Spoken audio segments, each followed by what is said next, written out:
Hi, and welcome to Inside the Nudge Unit. This is Alex Gianni from the Behavioural Insights team.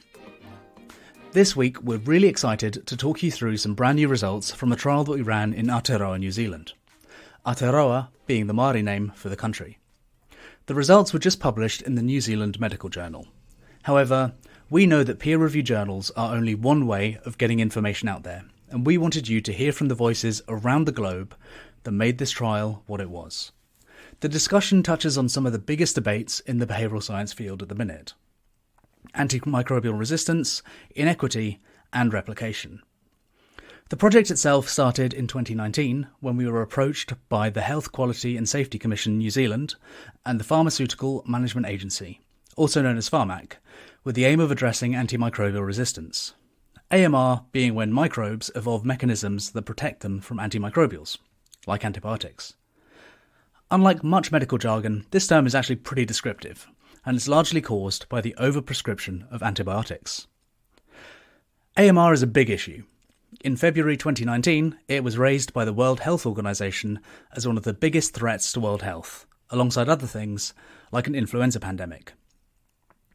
Here is the Commission's CEO, Dr. Janice Wilson, talking to me about the role of the HQSC and why it is so important for AMR to be addressed in New Zealand. We basically have two roles in that. One is an oversight and shining, what we call shining the light on key quality and safety issues, and that involves measuring and investigating them and reporting them, even publishing on certain issues. And the second is working in partnership with all parts of the sector to improve quality, and we call that our quality improvement arm, and sometimes that's on specific focused areas. This particular area, I guess we would see as a quality improvement initiative in terms of more appropriate antibiotic prescribing, which hopefully will increase quality and safety of patients and their families. And what are the consequences of overusing antibiotics? Well, antimicrobial resistance, of course, is a major issue worldwide, and the use of antibiotics is really contributing to increased resistance in organisms and leading to increased infections. And infections is a major focus of quality and safety work. And we were very happy, really very pleased to be able to partner with you, our Behavioural Insights team, and other organisations in New Zealand, such as PHARMAC and the National Hauora Coalition, to see if we could assist in reducing inappropriate use of antibiotics in Aotearoa, New Zealand. Excellent. And we talk about the dangers of antimicrobial resistance, but if someone wasn't, au fait with what that means, what would that mean to somebody, if we go 10 years in the future and we haven't done anything to solve this? Oh, well, I think we'll see all kinds of infections that are resistant to antibiotics, real bacterial infections that we've been so used in the last 50, 60 years, 70 years maybe, where antibiotics are cure them, not just minor infections, but real significant bacterial infections. And people will die. People will succumb to their infections if we don't try and reduce the resistance that is starting to become more significant because of the number of antibiotics that are prescribed. Organisms have become very clever at mutating. We know that. We see that through COVID, of course, how clever viruses are at mutating, and bacteria same too, and build up resistance to drugs that target them. Plenty of work had already been done on addressing the use of antibiotics across the globe. Our UK team started a project looking at their use in 2014. This work was led by Michael Horsworth, who is now the Managing Director of our American offices. Michael, what led to this project happening? Basically, Alex, we had a brief to look at some of the big public health issues facing the UK, the world, and antimicrobial resistance was at the top of that list because of its potentially devastating impacts on modern medicine. Even more so than, say, a flu pandemic? Well, it's all about what the horizons are for the impact. We currently don't really have many answers to antimicrobial resistance. We depend greatly on antibiotics to prevent disease. We're talking about a massive death toll just over perhaps a longer period, more of a slow motion car crash. So why GPs? Well, it turned out that GPs were the source of around 80% of the prescribing of antibiotics in the UK. And that level of prescribing had been increasing over the preceding 15 years. And what was it that led you to think that social norms were the key factor at play? Well, two main reasons, Alex. One is that we had been exploring the use of social norms in other contexts, and they seemed to show promise. And the second thing is that we had evidence that doctors may not have been aware of how they're prescribing compared to other doctors. And therefore, there was an opportunity to inform them of this fact, make those comparisons, which then plausibly could influence their behavior towards the social norm. So high prescribers reduce their prescribing. You mentioned that you'd been testing social norms in other contexts. What were those contexts? So for me in particular, I'd been doing work around tax compliance and people not paying their taxes. And like antibiotic usage, this is what's called a kind of social dilemma. So this is where individually rational behavior can have bad collective outcomes. So it benefits me to not pay my taxes. There may be some benefit to me to getting antibiotics even if I don't need them, or at least there's some perceived benefit. But if everyone does that collectively, there is a really catastrophic problem. So it's a similar kind of issue to tax compliance. At least we thought there was enough of a plausible similarity to try out social norms in this context as well. I don't think many people would necessarily draw the similarities between tax and antibiotics, but I think that's one of the benefits of the behavioural approach. It's this social dilemma point, Alex, around the collective versus individual benefits and costs.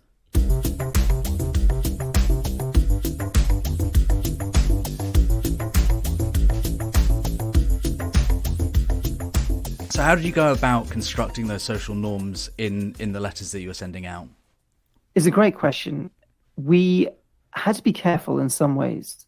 We had to strike a balance between involving enough people in the trial, so we had a big enough sample, so that when we ran a test of the control group against the treatment group, we could detect an effect. So we had enough statistical power. But the more people that you have in there, the bigger the minority group is. And what I mean by this is, if you have 5% of people in the trial, you might be saying you're in the top 5% of prescribers. And that's potentially more powerful because that's a smaller group.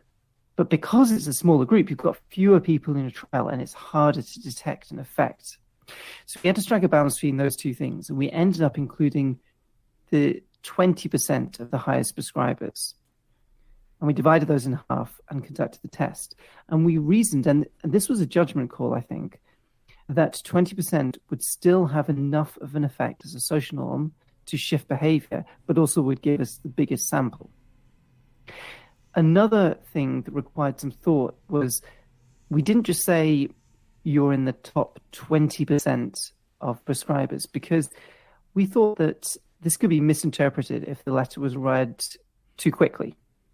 If you said top 20%, it seems like it might be a good thing at a glance. And so instead we said 80% of practices in your local area prescribe fewer antibiotics per head than yours. So it was much more difficult to misinterpret that. And were social norms the only things that you included on those letters? No, it's a really good point. We also included actions people could take to reduce their antibiotic prescribing. So practical things they could do, which were in line with clinical guidelines. And this was, checked by expert advisors. And the point about this is that we didn't want to just leave people with the sense that they needed to change their behavior. We also wanted to tell them how they could do it.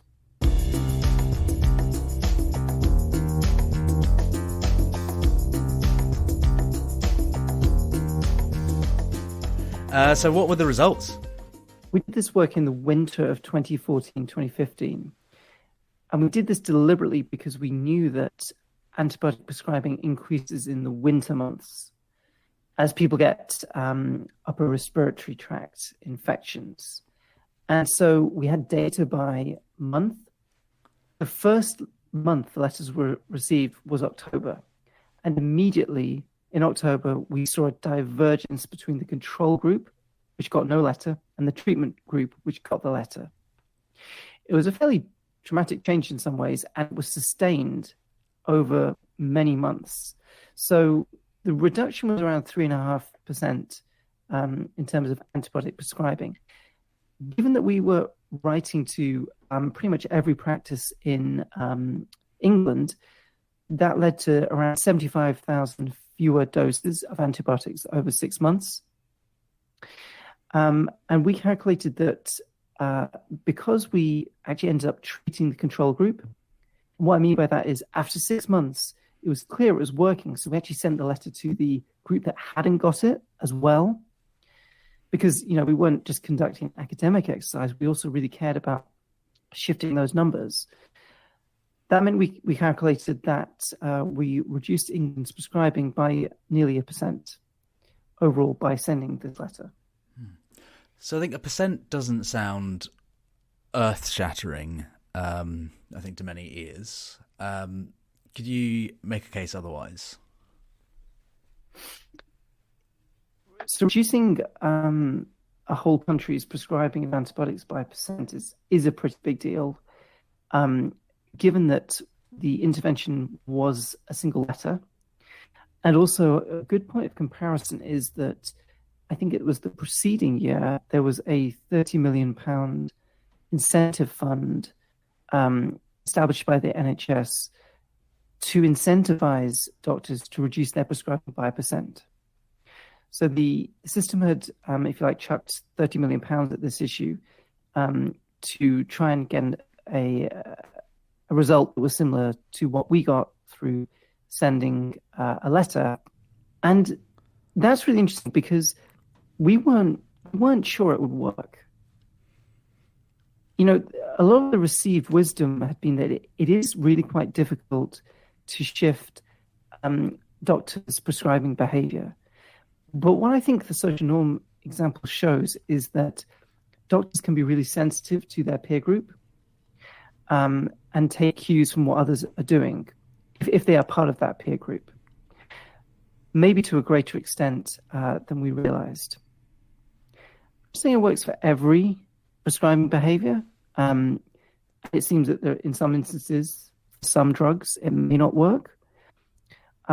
But I think there's enough of a pattern to see this as a really kind of promising tool in the kind of overall antimicrobial stewardship approach, which we call it, to try and make sure we're using antibiotics sustainably. What's happened since? What's really great is that we've seen that this approach can work in other countries, both for antibiotic prescribing, and it appears perhaps for other types of prescribing as well. So one thing to say is that this intervention was repeated in England in subsequent years, and studies have found that it has a similar effect. So it's been replicated in the same context. But also other countries have tried this approach and found that it has reduced antibiotic prescribing. And in fact, I believe, Alex, New Zealand is one of those countries, but also a variety of other European countries, I believe, have taken this approach as well. And you mentioned there that GPs are more susceptible to social norms than we might have expected. Is that because GPs might be more susceptible to social norms than others? Or, yeah. I mean, it's difficult to make these comparisons reliably. I think partly what I'm saying is that there was a lot of received wisdom that doctors would only respond to incentives. And that was the dominant way of saying, we only get change if we pay people. It's the only thing people respond to. And I think this shows that is not the case. There were no real penalties associated with this letter. It was simply informing doctors of where they were kind of in the distribution, but it had this effect. So there's more going on than a kind of purely economically, rationally motivated actor model here. And I think another piece of received wisdom that I've heard about GPs is that they don't really like to be told what to do. So were there any complaints that you got back from the letters or from the GPs? Very few, actually, which was interesting. And I think one of the reasons was that we thought about this a lot and we tried to find formulations that were kind of respectful, but also we gave people the reasons. We explained the data, even in a footnote, and said how we'd arrived at this finding, which I think people kind of appreciated. And also I think this letter did come from the Chief Medical Officer for England.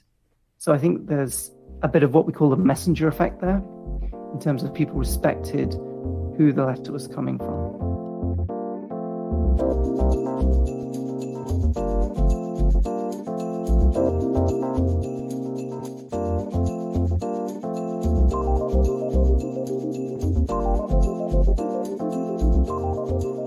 So Michael mentioned that other countries have tried this approach. Before we get into that, it is worth reflecting on why this is important. Many of you will be familiar with the replication crisis in science. This crisis has shown that a number of results from keystone theories and experiments do not replicate. In some cases, this was due to the use of dodgy statistics or straight up fraud. But in other cases, this was due to people overstretching theory. They might have taken a theoretical construct, i.e. the idea that showing someone that they are out of whack with their peers will result in a corrective behaviour, and applied it to a setting where that theory just doesn't hold. While the initial study that Michael ran showed that social norms worked in the UK, it is not clear whether or not this would work elsewhere. We as a team are often asked whether or not nudges will replicate. Sometimes they do, and sometimes they don't.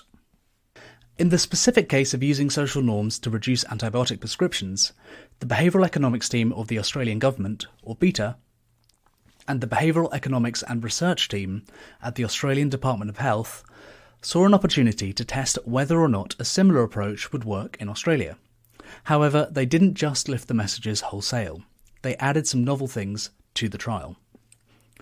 As well as trialling the social norms message, the BERT beta team tested different parts of it and broke them down into constituent theoretical constructs. Some GPs received the standard social norms, while others were sent a graph which highlighted just how far their prescribing habits differed from their peers. They also tested a message that did not include a social norm, but just included generic education, as well as having a control group who did not receive any message at all. Trialling 4 letters, as well as a control group who received nothing, allowed BERT and beta to establish what the mechanism of action was. The trial found that the social norms message was effective in Australia. They also found that the graph led to an even bigger effect, although not a significant one, above the written social norms. As with the UK trial, they also found that there was a sustained effect. When they went back to the data 12 months later, they saw that the GPs who had received the letter were still prescribing fewer antibiotics than the control group. With the case for using social norms to address the overprescription of antibiotics now becoming more established, it is time to turn our attention back to Aotearoa New Zealand. Dr. Rawari Jansen, a GP and clinical director at the National Hauora Coalition, describes the local context. Yeah, 2 things here. One is the kind of general antimicrobial stewardship context that all health services need to address, that we're not using antibiotics unnecessarily, that we're not using antibiotics in ways which is going to contribute to antimicrobial resistance. So we need to be clear that that represents a complex, challenging risk to communities if antibiotics are overused. And specifically in the Aotearoa context, we need to think about underuse of antibiotics. And I'm specifically interested in that because we've got a lot of projects going on in our space with respect to reducing acute rheumatic fever. And so we know that there's a lot of under-prescribing, inappropriate prescribing of antibiotics to reduce the risk of acute rheumatic fever. And so in all of this, we want to address over-prescribing and get that sorted out. And we want to address under-prescribing, especially for Māori patients, because we've got a real problem with acute rheumatic fever in this country. We have a significant problem in terms of Māori attending hospitals because infections have been undertreated or not treated. So there's a much better place somewhere in the middle of all that where we do antibiotic prescribing appropriately. That's really interesting. And I might push you slightly, if you permit me, to say, I guess, do you have any thoughts or hypotheses as to why, what is leading clinicians to not prescribe appropriately? Well, if we're being kind and gentle in that, we might talk about unconscious bias. So those are, unconscious settings where we make some guesses about whether or not people want to be treated or can afford to be treated, or we might make some unconscious decisions about how much time and effort it's going to take to engage a patient to get adherence to a treatment. But I wouldn't mind pushing through and trying to break some of those barriers so that we start to look at the differences in our prescribing behaviours and how that impacts on families, on whānau, on communities. And if we do that critically, we might be able to undo some of those unconscious biases that we have. You mentioned that would be the case if we were kind. If we're being unkind? Oh, look, if I was being harsher, and I often am, I'm known as a rougher grade of sandpaper. We've got a racist health system, and if we want to change that, then we need to robustly look at what we're doing too much of or too little of, and get our heads straight around doing a better job of it. In Aotearoa, we've got a academic paper that was known as the Million Missing Scripts, and you think about the medicines that are being under-prescribed to vulnerable communities who are entitled to have those prescriptions, and that's been going on for decades, and we've tolerated it. And so I think we should start to be intolerant of that kind of under-prescribing. We should be intolerant of unconscious bias and look at our system and say, that's a way that racism works in our system, and what can we do to address it? We're responsible for the way that our system works.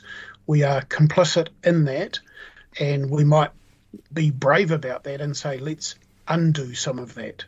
Let's address racism in the health system. And that is, part of that is in how we prescribe and how much we prescribe and who we prescribe to. And part of it will be in what investigations we undertake, and part of it will be in how we engage with particular whānau individuals, communities. So we've got a lot of work to do. I'm up for it. Shall we get busy doing it?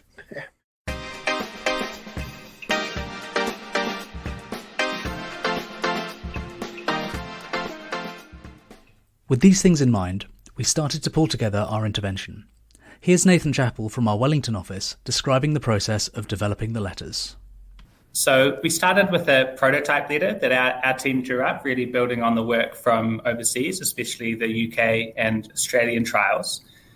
And then we put together this health sector working group with a number of really awesome individuals from across the health sector in New Zealand. So we had people from different government agencies, we had people with Māori and Pacific backgrounds, we had practicing GPs and pharmacists who really gave us basically the knowledge of what would work in the letter and what wouldn't, and how to make sure that the content of the letter was really landing well and would actually prompt and bring about behaviour change.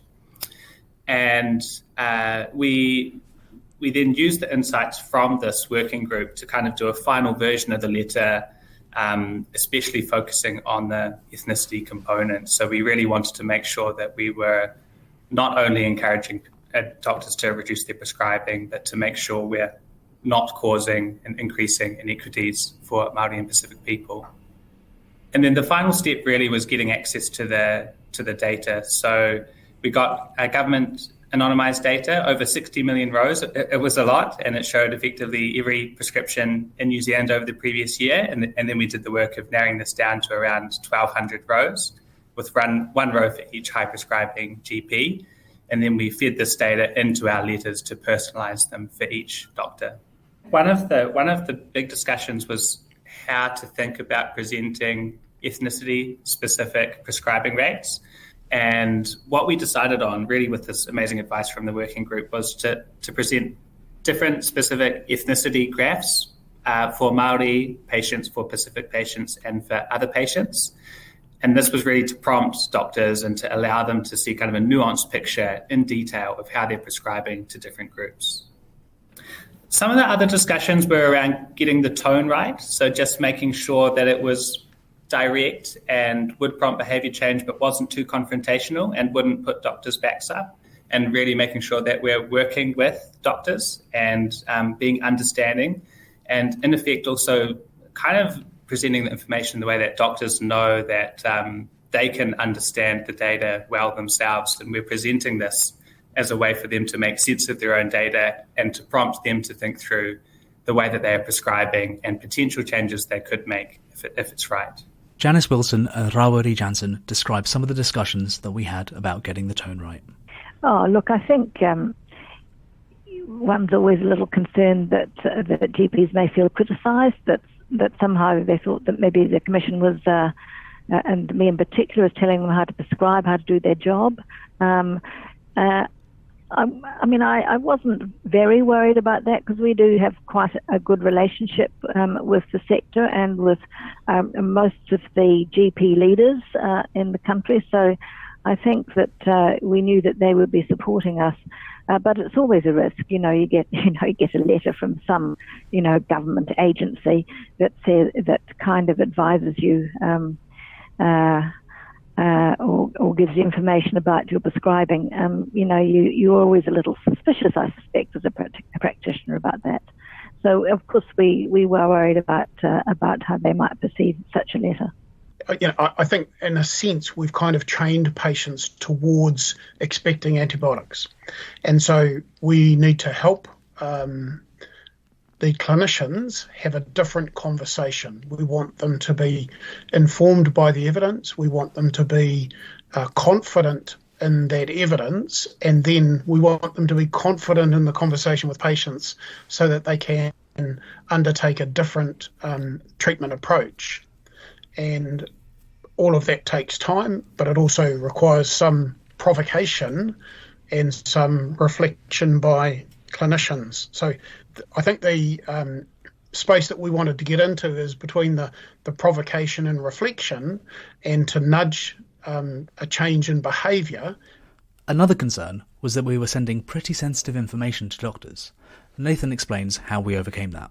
So on the outside of the envelope, we put confidential in big red letters, really, just to make sure that it was only going to the right doctors, and also to kind of draw attention. And then beyond that, for the busyness, we just tried to make sure we were getting exactly to the right information. So the letter started with a call to action, effectively saying, we need your help to address this really big issue.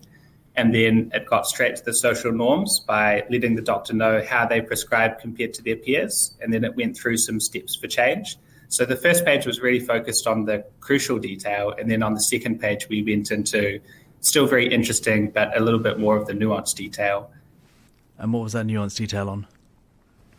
So on the back page, the nuanced detail was really two key things. The first was the doctors prescribing to different ethnicity groups. So we presented these graphs showing the doctor's place compared to their peers for Māori, Pacific, and all other patients. And then we showed even more detail in a table below that, just showing the doctors prescribing for specific antibiotics for all the different antibiotics that made up our overall kind of aggregate measure.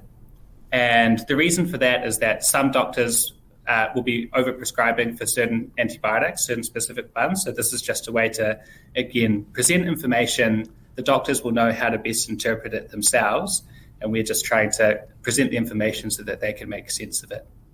So that was the process of developing the letters. But we also wanted to see whether or not they worked. Nathan Chappell describes why we decided to run this as a randomised controlled trial. So one thing we tried to make sure we were doing in this work was not just taking other work for granted that we had seen overseas. So we wanted to test what we knew had been effective, but also think about it in a new context and make sure we're doing good practices in terms of replication crisis, like pre-registering and making really clear exactly what processes we're going to follow.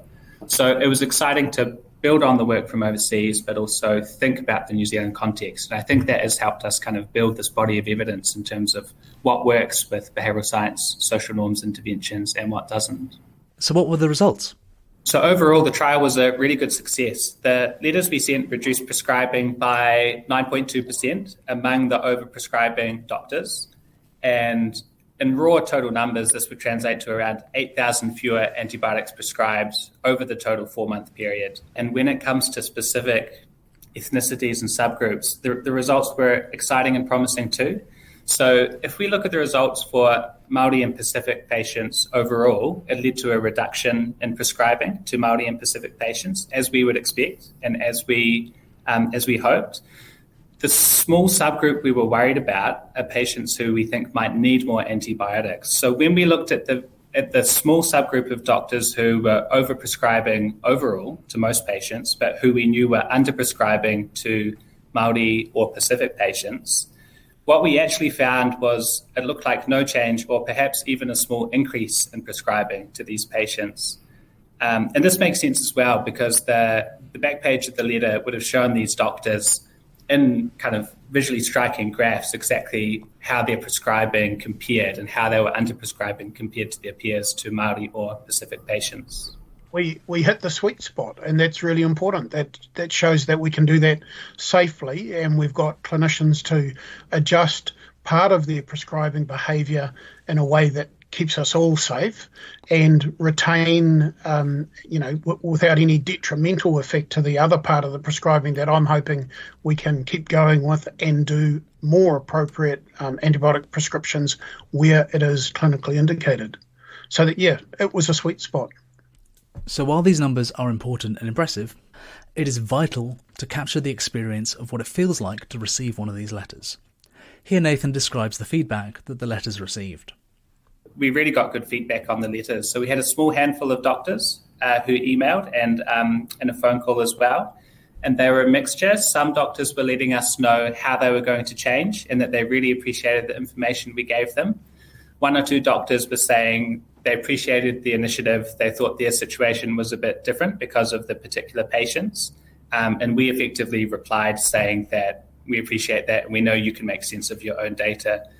One particular phone call with the doctor, the doctor was actually asking for more specific advice from me in terms of changes they could make. And I had to be a little bit cautious because my background in the Behavioural Insights team is as a behavioural science researcher, not as a medical practitioner. So we had a good conversation about potential next steps and connecting with other colleagues and other policy folk. As you can see, the trial in New Zealand replicated some of the core components of the original UK trial and the follow-up in Australia. It replicated the initial results. However, it also pushed our understanding of using social norms further, and we were able to hone in on the impact of the intervention on overall health inequities. I asked Dr. Janice Wilson about any other issues that social norms could be used to address. So the other area that I think is worth researching and considering is the prescribing of psychotropic medication, particularly for anxiety or symptoms of anxiety and depression. It's complex in Aotearoa New Zealand because as yet we do not have adequate alternative treatments, alternative psychological treatments for people who are suffering from anxiety or depression, but there's a rapid increase and resourcing in those areas, and there will be a time when they are more adequate. I do think that this is a whole area that potentially could be explored and addressed because we have such high rates of prescribing, particularly of some kinds of antidepressants. The project also left a number of other questions open. While our trial indicated that the same intervention could be used to address underprescribing, it did not conclusively show this. Dr. Aotearoa Jansen highlighted where we might use social norms to address underprescribing rates, and also where we can address health inequities. So what are other areas we were generally underprescribing that perhaps we could nudge people to consider and improve the quality of our prescribing behaviour? I think that's going to be true in cardiovascular disease risk management, underprescribing in terms of statins or ACE inhibitors, and that kind of change in prescribing behaviour actually could deliver really substantial gains for health outcomes for families, and I'm especially interested in how that health gain could address some of the health inequities that we see, because underprescribing some of those medicines is not evenly distributed across a population, it's unevenly distributed, and we could get clinicians to, reflect on that and consider, critically consider improvements to the way that we prescribe, and that would be a good piece of work for us to do. It's also important to remember the notion of theoretical overstretch. Not every problem may be a social norms problem.